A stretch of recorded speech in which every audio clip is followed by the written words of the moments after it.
Hey everybody, and welcome to Bright Founders Talk at Demi. Demi is an international software development company that designs, builds, and delivers software for sustainable businesses and promising startups. If you are fresh-time entrepreneurs, business founders, owners, you are at the right place. Bright Founders Talk always has something insightful for you. Today, I'm happy to welcome Kaspar Bonde Eriksen, who is co-founder at Nye Penge, which is the new money on English. Kaspar, hello. Thank you for making the time to join us today. It's a pleasure, and well done on the pronunciation. Die Nye Penge is the Danish. I'm Danish and based in Denmark. Is, as you correctly say, the new money. I was doing my best, honestly. Yeah, you did very well. As I said earlier, you're the first foreigner to ever have pronounced my name almost correctly. Great. Kaspar, I'm going to throw some opening questions at you just to get you know better. First thing which I noticed on your LinkedIn was the sentence, the quote I can say, doing stuff I enjoy with people I like. Has it always been like that, or is it something you have to learn after some mistakes done in your life? It's really interesting. It's something I changed, I would say, about 1.5 years ago. And I think that's part of the process of maturing, when you can choose more correctly and more wisely. And also you have the means, the material means to be more selective. I don't think I'm the only person or unique in the sense that that's obviously how you prefer to do things. I think everybody would agree that they would rather work with people they like, doing things that they enjoy.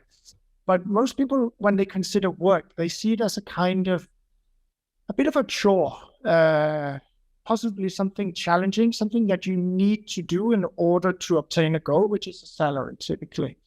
I've always thought of it slightly differently. I've always lived more adventurously. I've lived in 11 different countries. My range of friends and business partners is from perfectly ordinary people with no money to people who have an insane amount of money, and people who have no formal education, people who are extremely educated.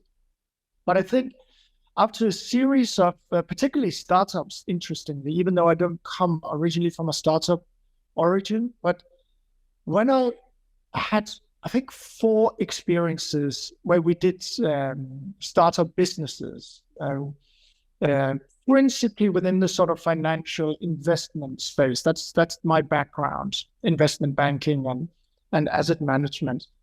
But after those 4 experiences, I had worked with some brilliant people, my colleagues, but the boss had been, let's say, problematic.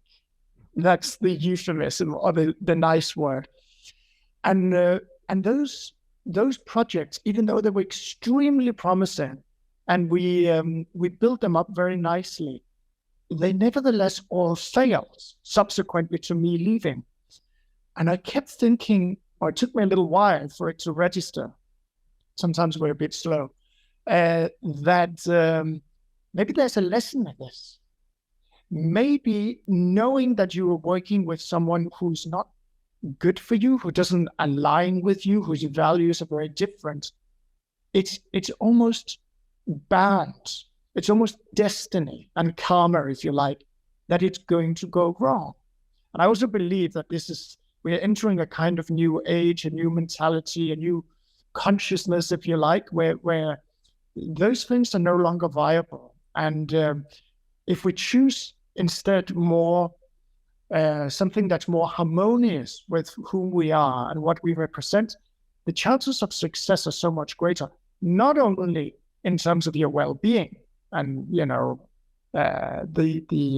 the daily routines and life of doing something with someone you enjoy spending time with, but also financially or in terms of the company's success. So once that had definitively dawned on me, I thought, actually, I'm going to make it my motto and show And so I now turn down contracts where things are not aligned, and all the people I work with are as closely as aligned with that as is possible. And it's been fantastic. And lesson that I've learned that I can give to other people. Yeah, it's definitely true, because we've spent, I can say, the most part of your life at work with our colleagues. So we need to look for them really professionally, and to find the right one, because they are like our family, but at work.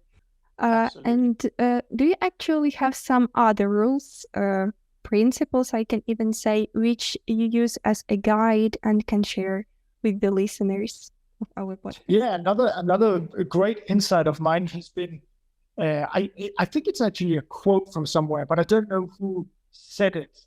But it is: are you wise enough to work with or hire, if you're in that position that you're recruiting or hiring people, are you wise enough to work with people who are smarter than you? And I have no qualms about being wise enough in that regard. So the key is obviously always to find someone who are contributors and covering the aspects that you are not very strong in yourself, or that you are not particularly interested in. And it's like a marriage, and it becomes complementary, which is why it's very important that whether it's in our personal lives and our working lives, that we seek partners and colleagues and friends who kind of fulfill us. So if you see our life as a puzzle, or building a business as a puzzle, and you need to fit all those pieces together, then you are best done so by acknowledging and recognizing which part of that picture you are unable to paint yourself, and then be honest with yourself, and then be grateful, and also reward those people, no matter how small the task may seem.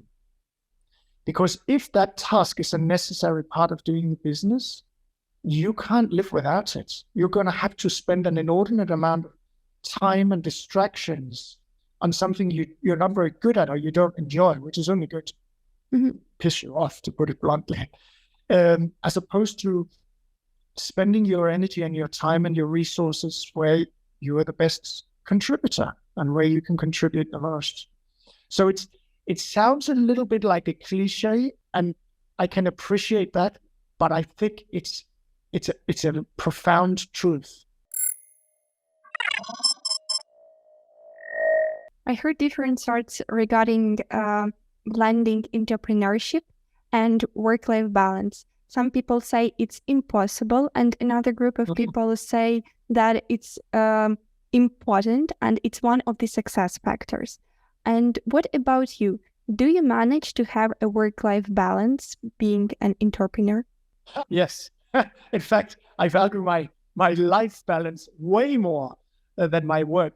But I'm not someone, I don't really distinguish so much between work. And I think the most beautiful moment arises when let's say you marry the girl, in my case, who you don't have to remind yourself that you have a wedding ring on, or that you have a mortgage together, or that you have children in order to live happily together and enjoy that person's company.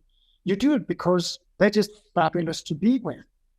And so I've always sort of treated work the same way. I don't want to do work I don't enjoy. I just quit. I mean, I've left some fairly reputable names and all, for various reasons when I wasn't happy there. Whereas I think a lot of people would stay because, he was in the finance sector, so you earn a lot of money, it's very prestigious, blah, blah, blah, blah. The offices are amazing, and so on and so forth. I always knew that the life aspect is for me profoundly important. And so I need to figure out, how can I find work that enables me still to do this? And I've done it in two ways. One, by doing the things I would naturally do anyway. So even if I was a trillionaire and never had to worry about working ever again, I'd still be doing the same that I do today. Genuinely. I mean, I like the place I'm at. I might live in 4. I don't know. I have an even bigger one, but you get my point, I think. And so if you really enjoy what you do and it's what you would be doing anyway, I know that's very, very difficult, but try and build something that, and this is another very cliche sounding phrase, try and do something that has purpose, either for yourself or for the world. We all know that we become stronger when we're doing something that is bigger than ourselves. So if you're purely focusing for, let's say, profit, or you're trying to create a product that matches what you think the demand is, maybe you succeed. But if you don't have anything to fall back on. It's just a lot of hard work, but then doesn't succeed. And maybe you then find it hard to see, how can I apply it elsewhere or in different ways? And I think it's a great danger, particularly where we are in the world now, where things are going to change so significantly and so fast. I mean, the next 4 or 5 years are going to be extreme.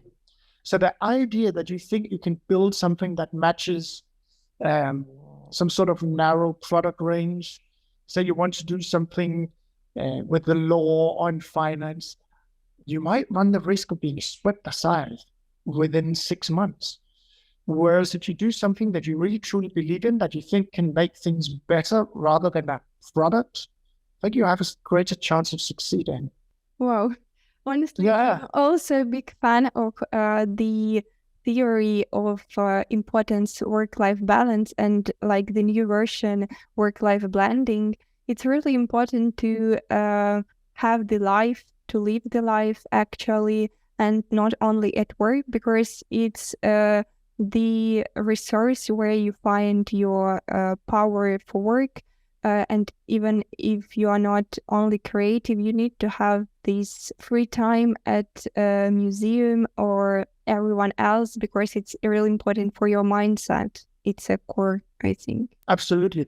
And I think maybe 2 comments to that. I mean, the way we work has changed so much, especially since COVID. So as ridiculous and crazy as COVID was, it helped open people's eyes, and especially employers' eyes, that there is a new way of doing things. And I think as many of the old structures are going to break down, as I said, over the next, let's say, 2 to 4 years, I think we're going to see enormous changes. I can't emphasize it strongly enough. But as many of these structures break down, it also means that some people will be liberated, some people will be extremely challenged. Those who are just used to working 9 to 5, in a very simple way, I think they're going to find life very, very difficult. But those people who have aspirations and skills to do something else, now you will have a space created for you where you, by a mixture of need, but also opportunity, will be able to do things differently.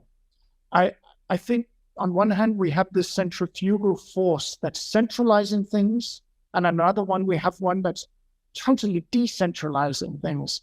And I'm a big believer in the latter. So I think a lot of people will now be sort of set free and be able to do things differently. And that involves perhaps being more creative. It means you have to be able to adapt more easily and more quickly. And you can only do that if you are in a sense of balance and harmony with yourself, right? You need to be able to adjust and change with the environment around you, or shape it in the direction it needs to go. So just being a hard worker is no longer enough. We've got robots and AI to do the hard work, and they don't find it hard work. So instead, it's going to be, let's say, the more creative, entrepreneurial, and so on. Mm-hmm. And I know for myself, I get inspired when I go for a walk, go to the sauna, spend time with friends. I read an enormous amount, and those things inspire me and give me energy. And then you don't have to work so much, perhaps. But again, some people are different, and there's no right or wrong. So the key is to partner up with each other. So in my business, I have people who are extremely methodical, very particular, and very accurate. Whereas I'm always last minute, and I've got 16 different thoughts. But together, we form a very strong partnership. To sum up our conversation, one wise man said, if you find love job, you won't be working any day in your life. Exactly. It's so true. So just before we get started to talk about your company, about Nye Penge, in detail, could you please share with us the short story, like the brief summary, how actually you came up with the idea of creating the company? I know that you have 2 partners in founding the company. Who actually had this seed of idea? It's, I think it's something that you would describe as, I don't know, maybe divine intervention or, or serendipity. I don't know if people are familiar with that word, but serendipity it's a brilliant word. You should go and look it up, the etymology and the meaning of it, because it's very interesting. Basically, it's usually used in science. So when you work very dedicatedly towards something, so you have to apply yourself and your thinking, but you find out in the process of looking for something specific that actually something else occurs. You make this great big discovery, not in the area that you expected or intended, but through the process and remaining open in this process of discovery and researching, something else appeared. And then the question is, are you flexible and smart enough to recognize that this is the truth rather than the one that you had preordained or the preconceived? And that's basically how it happened. We were 3 guys who all come from completely different backgrounds, but had become recent friends. And things happen magically like that. And we, as I said, we're very, very different, both characters, personalities, and what we were doing before. But we connected very strongly, very quickly. And we were walking around for, I don't know, a couple of months before with one of my other friends. And I was saying, I know we're going to do something together. We need to do something together. It's so obvious we should do something together. But I have no idea what. I have no clue what it's going to be, but I have this absolute vision that we need to. And this friend of mine, Lasse, said, yeah, I totally agree. I see it as well. And one day we were up in one of my co-founders' summer house in the north coast of Denmark. His name is Ole. And we were sitting there, and we all looked at each other and went, we need to do something together. We were all in sort of a pause in our lives. And I said, but what should it be? He said, well, we all know a lot about economics, and we all have the same revisionist view of economics. So let's do something on economics. And we're all very good at teaching. Well, I don't know if we're very good, but we're all teaching, and we're all, I think, quite good at communicating, and we all love doing things like that. We love sharing information, and we spend all our time just reading and studying. So we said, well, let's launch a program, or we didn't even call it a business. Let's just start educating the world about our view of economics and what economics is, and what's wrong with the way that they conceive of it now and how it can be improved. And from there on, the Nye Penge was born, and now we are touring the country with no planning. We have no plans. We have no scheduling. We have nothing. We're totally disorganized, and things are just happening. So now we're building a little bit more organization into the business, because we can see we rather build something for fun, and we can see that there is let's call it a demand or an interest. It's more like an interest. So we thought, okay, that's brilliant. We've now confirmed that there is substance to it. Mm-hmm. And let's organize around it. And now we're then beginning to see, okay, how can we build out different facets of this? And I think that's very healthy. First, you set something in motion. You get an acknowledgement that it's worthwhile. And then you start planning, okay, what can I use this for? What else can we build based around this foundation? So that's how it happened. It was totally unplanned. It was not at all like your usual startup. The previous ones I've been involved with have been very choreographed and carefully planned. You've mentioned already during our conversation that having a partner is like being married to someone. So from your example, we see that you become more like friends and then you become partners. Can you say that is it important firstly to become a good friends and only then you can succeed in launching the business together? No, in fact, I don't think I'm the only one to say this. It's always, I don't know if dangerous is the right word, but you need to be very careful about doing business with friends and partners.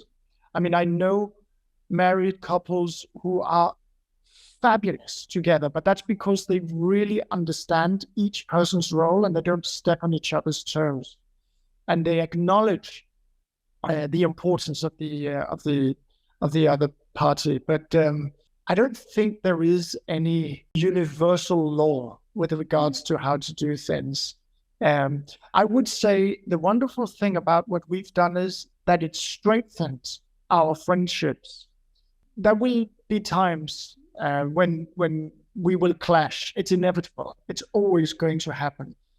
And I think it's just very important from the beginning then to be clear, especially if you are friends or partners doing it, but with anybody saying, almost do like a role play and look at each other honestly and say, we're going to face situations where either one of us becomes greedy, one wants to take more power, one doesn't think the other one is contributing as much. And you should either create rules where you agree on alerts that you can then sit down and truthfully talk about. And you also have a list of how to resolve them. Is it because one person now wants to take the business in a different direction? Is it because they are not putting in so much effort anymore? Should they then be reduced in terms of their equity holding or compensation? And I think it's quite important. It's something I've never done before, but it's something I've thought about, to take these precautionary steps before. So because it's like practicing for a football match or CrossFit in my case. The more you practice something, the more the unexpected becomes something that you have planned for.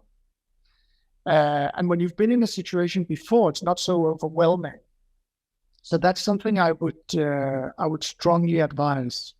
Okay, thank you for this advice. I think it's definitely worth to note for our viewers, listeners.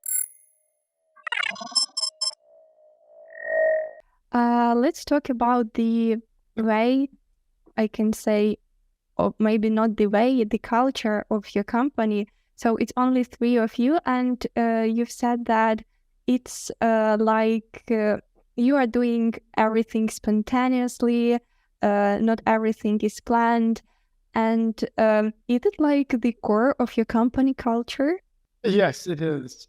But I think we can do that because we're building organically now, but there will come a time if we want to turn it into a genuine business. At the moment, we're just doing it more or less for fun.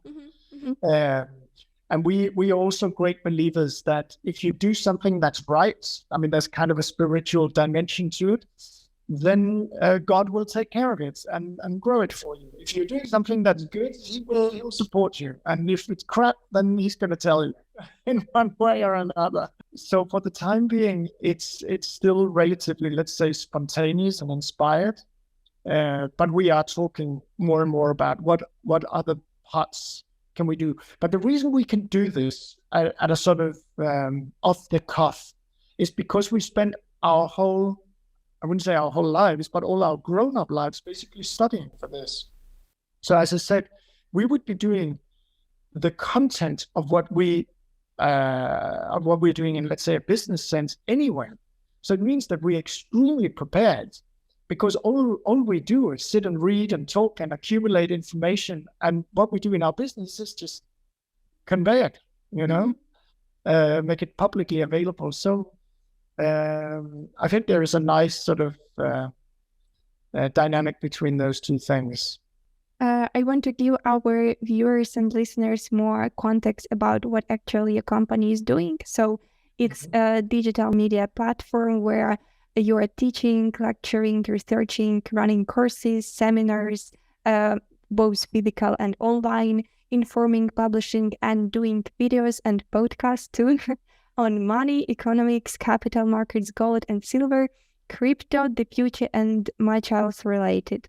So you are doing, we can say, economics to people, materials. So actually the company is 1 year old, and you already mentioned and paid our attention to that it's non-profit company, and you're just doing it for fun, but with the goal just to make people more intelligent in the economics and financial sphere.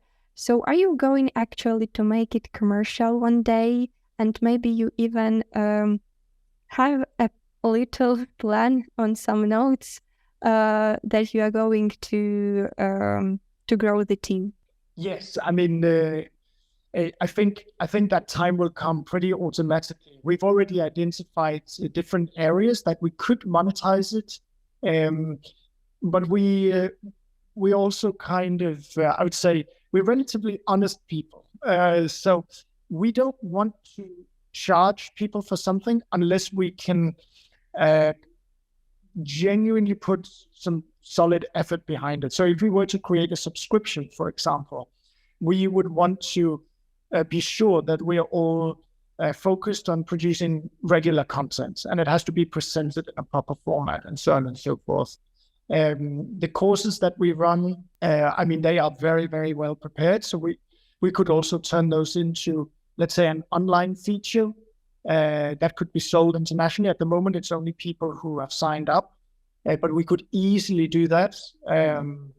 So yeah, I mean, we've identified several ways. I've noticed that on your website that you said once the new gold, the new Bitcoin is a vegetable garden and good neighbors. Is it your success formula or happiness formula? Both. Mm-hmm. But again, I mean, it's obviously sort of half joking because, people talk about Bitcoin being the new gold. So I wanted to say, yeah, but there's something even beyond Bitcoin. There's something even beyond the monetary. And it relates to the point that I was making before, that I think we're about to see some pretty dramatic changes to both society, politics, finance, economics, and so on and so forth. And I think one of the big lessons that we'll have to learn is that we go away from trying to accumulate as much as possible of this sort of fake money, this fiat money that's based on debt and speculation and so on and so forth, and timing. That's not the way an economy should be based. It shouldn't be based on speculation and timing. It should be based on whether you produce something that's valuable to people. So what's valuable? Human relations and to your neighbors. It's also nearby. So if something happens, it's someone who's physically there and can help you. And your vegetable garden means that you don't have to worry about whether the supermarket's closed or whether your QR code works or whether the government dislikes your comments on Facebook and therefore has decided to close your account down. So it's part of this whole decentralization and returning to something more real. It's interesting because I was really surprised to see this. Of course, I tried to explain to myself, but now I understand the whole picture of this, and it's a great mindset, I believe. And in your mind, what is the success formula of a first-time entrepreneur? Well, I was part of the entrepreneur team. So I come from a background in banking and asset management, but there I've always been an employee. Even though at one of them I ran a team and I could sort of pretty much invent how I wanted to do things. I think one of the breakthrough ones, unfortunately, it ended a little bit in tears because of one of the co-partners. So I don't want to talk negatively about anybody, but we were 4 key people building an app for alternative investments, and one that had as its primary orientation real asset investments. And we wanted to democratize the access to real asset investments. So this could be wine, watches, land, property, art, and so on and so forth. And in a very short space of time, we did very, very well. And we came a long way. We built the technology very quickly because we worked with some very smart people who, again, were better at this than we are. And on the product side, we also managed. Unfortunately, the dynamics between 3 of us and what I would say the leading partner in this, like in so many other startups, became conflictual, problematic, and the 3 of us decided to leave before we had put too much of our personal reputation into it. I should say we all remain very close friends, the 3 of us, and everyone has gone on to do successful things individually. So it was a happy. Another one was a very similar story. This was in Marbella, pretty much the same. This was to buy land and distressed property during the Eurozone crisis back in 2012, and same outcome. So that's why I mentioned in the introduction that selecting partners is very, very important, and making sure that you have a game plan for certain scenarios. Okay, on this moment of advising, I want to thank you, Kaspar, for making the time today. We cover a lot of important topics today, and I greatly appreciate you've joined and shared your story. It's such a pleasure.